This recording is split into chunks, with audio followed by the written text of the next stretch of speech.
আসসালামু আলাইকুম এভরিওয়ান, কেমন আছেন সবাই? আশা করি ভালো আছেন। আমি আপনাদের সাথে আজকে একটি পাটিসাপটা পিঠার রেসিপি শেয়ার করব। চলুন দেখে নেওয়া যাক মজাদার সুস্বাদু পাটিসাপটা পিঠার রেসিপি। আমি 2 কাপ চালের গুঁড়া নিয়ে নিলাম,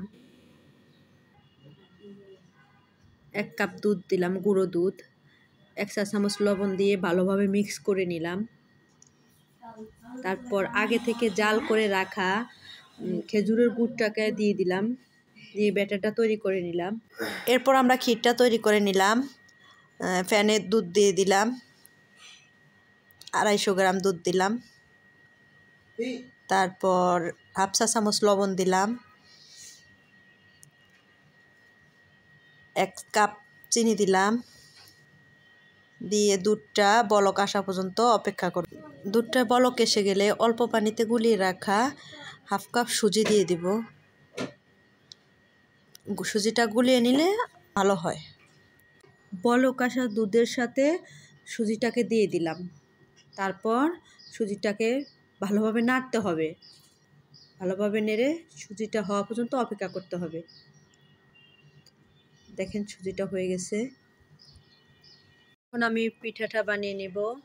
প্যানে ব্রাশ করে নিলাম তেল দিয়ে, ব্যাটারটা দিয়ে প্যানটাকে ভালোভাবে আস্তে আস্তে করে ঘুরিয়ে নেব। ঢাকনাটা দিয়ে দিব। ঢাকনাটা উঠে দেখেন পিঠাটা হয়ে গেছে। তারপর আমি ক্ষীরটা দিয়ে সুন্দরভাবে আলতো করে পিঠাটা তৈরি করে নেব।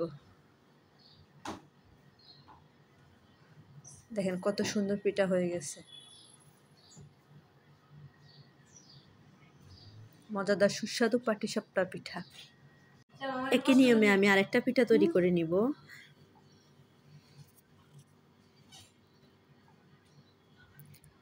একইভাবে আস্তে আস্তে তৈরি করতে হবে, তাহলে পিঠাগুলি সুন্দর হবে।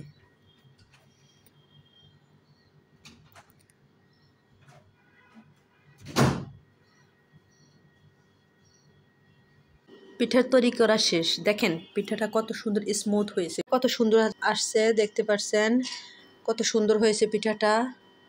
খেতেও খুব সুস্বাদু, খুব মজা। আপনারা বাসায় এভাবে তৈরি করবেন, তৈরি করার চেষ্টা করবেন।